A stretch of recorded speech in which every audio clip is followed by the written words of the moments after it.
से रिस्क पहले पहुंचता है, पैसे बाद में दिया जाता है। दाने दाने पे लिखा है, जरा बोलो। हाँ, ये अल्लाह का निजाम है।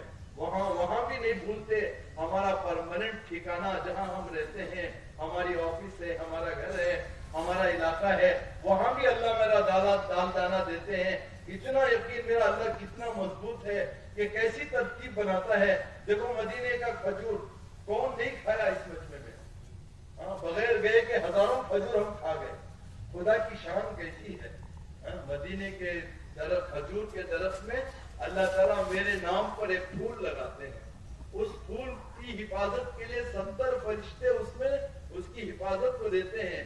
उस फूल में मेरे अब्बा के नाम के साथ लिखते हैं, फिर उसको परवान चढ़ाते हैं, वो फूल पिंदा बनता है, फिर वो खजूर बड़ा होता है, खजूर बनता है, धूप की रोशनी से और फलता फूलता है, चांद की रोशनी से उसमें मिठास शीरनी आती है। फिर जब तैयार होता है तो बाग के मालिक के दिल में अल्लाह बात डालते हैं, इसको बाजार में बेच। वो जाकर बेचता है। हमारे मोहल्ले से कोई उम्रे के नाम पर जाता है, हज के नाम पर जाता है, तो वहां वो खजूर खरीद कर लाता है।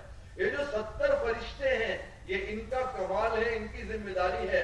जिसका नाम लिखा गया उसके हलक में जब तक उतार नहीं देते वो अपनी जिम्मेदारी से नहीं हटते। तो हमारे घर में आकर वो लाकर खजूर को पैक करते हैं। 4 खजूर मेरे घर को आए, 2 हम 2 हमारे घर को 4 आए। क्या मजाल मेरी बीवी के नाम का मैं खा लूं, मेरे बच्चों के नाम का मैं खा लूं, या मेरा नाम का मेरी बीवी बच्चे खा लें? नहीं, ये अल्लाह का निजाम है।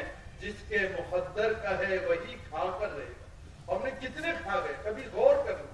मेरे अल्लाह की ताकत, कुदरत, खिलाने में, हिफाजत करने में, मदीने से बेलगाम तक, यहाँ चिकोड़ी तक पहुंचाने में हिफाजत का निजाम किससे करवाया? ये फरिश्तों से करवाया। अल्लाह ऐसे निजाम बनाते हैं। मेरे हलक तक पहुंचाने का निजाम किससे करवाया? ये कौन कराता है? ये मेरा अल्लाह है। तो इस तरह हमारे अल्लाह को पहचानना, तो हमारी इस मेहनत के जरिए से ये चाहा जा रहा है कि अल्लाह की पहचान हो जाए। दूसरा, ईमान वाले का हर अमल नबी के तरीके से जुड़ जाए।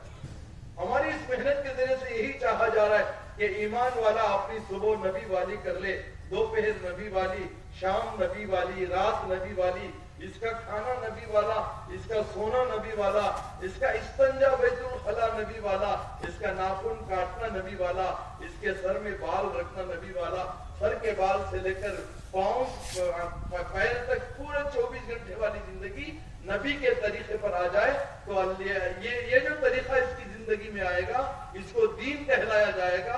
हमारा दीन दीन मोहम्मदी है। खबर के दूसरे सवाल का जवाब हल हो जाएगा। अल्लाह सुब्हानहू व तआला इसीलिए फरमाते हैं, या अय्युहल्लज़ीना आमनू, या ईमान वालों, अगर इन कुंतुम तुहिब्बून अल्लाह फत्तबिऊनी युहिब्बुकुमुल्लाहु व यग़फिर लकुम ज़ुनूबकुम वल्लाहु गफूरुर रहीम। कि अल्लाह ताला फरमाते हैं, नबी जी कह दीजिए, अगर अल्लाह की मोहब्बत लेनी है, अल्लाह से ताल्लुक जुड़ना है, तो वो तुम्हारे रास्ते से आए, नबी वाली जिंदगी इख्तियार करके आए, नबी वाली शाम, नबी वाली सुबह ईमान वाले की जिंदगी में आएगी तो दुनिया में अल्लाह की मोहब्बत मिलेगी। युहिब्बुकुमुल्लाह, अल्लाह फरमाते हैं कि मैं दुनिया में इसे मोहब्बत दूंगा और आखिरत में 2 और इनाम दूंगा, यग़फिर लकुम ज़ुनूबकुम, गुनाह भी माफ होंगे और उसकी मग़फ़िरत भी कर दी जाएगी। दुनिया में अल्लाह की मोहब्बत हासिल हो जाना ये बहुत बड़ी नेमत है। ये दुनिया और आखिरत की कामयाबी का जरिया है।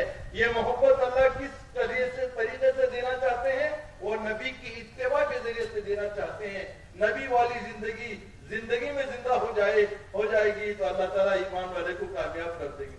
आज पूरी दुनिया में मसला यही है कि ईमान वाला अगर दुनिया और आखिरत में कामयाब होना है तो अल्लाह फरमाते हैं, वला तहिनु वला तहज़नु व अंतुमुल अअलौन इन कुंतुम मुमिनीन, घबराओ नहीं, परेशान न हो, गमज़दा न हो, तुम ही को कामयाब करूंगा, इज्जत की चोटियों पर बिठाऊंगा, सर बुलंद करूंगा, बशर्ते कि तुम मोमिन नबी के तरीके पर चलने वाले को कहते हैं।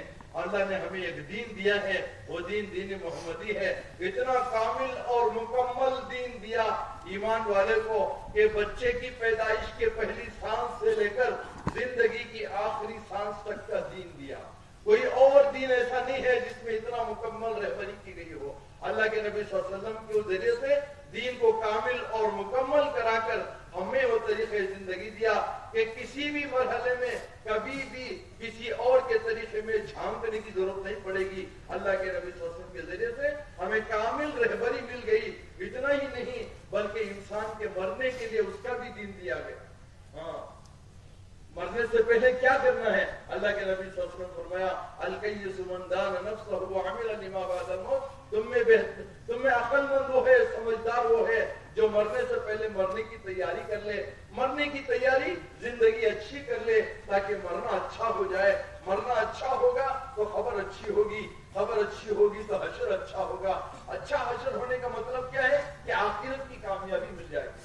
تو اس کے لیے زندگی اچھی کرنی ہے. مرنے سے پہلے اپنے آپ کو اچھا بنانا ہے. لیبلوکم ایکم احسن عملا. بہترین عمل وہ عمل کے لیے دو شرط ہیں کہ ایک اللہ کے لیے عمل کیا گیا ہو، دوسرا عمل نبی کے طریقے پر کیا گیا ہو. زندگی اللہ کی ہے، اس زندگی کا ہر عمل نبی کے طریقے پر ہوگا تو یہ ہماری زندگی احسن زندگی، اچھی زندگی ہو جائے گی. زندگی اچھی ہوگی تو موت اچھی ہوگی، باقی مرحلے سب اچھے ہو جائیں گے. اللہ بھی یہی دیکھنا چاہتے ہیں میرا بندہ جب میرے پاس آئے گا تو کتنے اچھے اعمال کر کے آئے گا. اس کے علاوہ کچھ نہیں ہے دنیا میں. ہمارا نظام یہ ہمارے امتحان گاہ کا نظام ہے. یہاں 2-2.5 گھنٹے جس طرح ایک طالب علم اپنا امتحان گاہ میں پرچہ لکھ کر محفوظ کر کے اس کو دے دیتا ہے، یہ پرچہ اسی وقت کھلتا ہے جب ویلیویشن ہوگا، اس کا حساب کتاب ہوگا. کوئی اور اس کا طریقہ نہیں ہوگا. جس دن پرچہ کھلے گا پرچے میں نمبر دیے جائیں گے، حساب کتاب ہوگا. کچھ دن کے بعد وہ ریزلٹ آؤٹ ہوگا اور بورڈ پر لکھا دیا جائے گا کہ فلاں کامیاب ہوا، فلاں ناکام ہوا. اسی طرح حشر کے میدان میں بھی ہماری کتاب کھلے گی، بلکہ خبر میں ہمارے دل کی کتاب کھلے گی. ہماری اس محنت کے ذریعے سے یہی چاہا جا رہا ہے کہ ہمارے خبر کے سوالات کا جواب ہماری زبان نہیں دے سکے گی، وہ ہمارا دل دے گا. ہمارے دل میں جیسے پیپر میں سوال کا جواب محفوظ ہو جاتا ہے، اسی طرح ہماری زندگی کا عمل نبی کے طریقے پر جو ہوتا ہے وہ طریقہ ہمارے دل میں محفوظ ہو جاتا ہے. اگر ہمارے دل میں دین ہوگا تو خبر کے سوالات کے جوابات آسان ہو جائیں گے. خبر کی منزل پہلی منزل ہے، یہاں سے کامیابی کا نظام شروع ہوگا. حضرت عثمان رضی اللہ تعالیٰ عنہ فرمان کے بارے میں آتا ہے کہ جب کسی خبر پر سے گزرتے تو اتنا روتے کہ داڑھی مبارک تر ہو جاتی. پوچھنے والوں نے پوچھا کہ آپ جنت جہنم کے تذکرے سے اتنا نہیں روتے جتنا خبر کے سامنے آنے سے روتے ہیں. تو حضرت عثمان رضی اللہ تعالیٰ عنہ نے فرمایا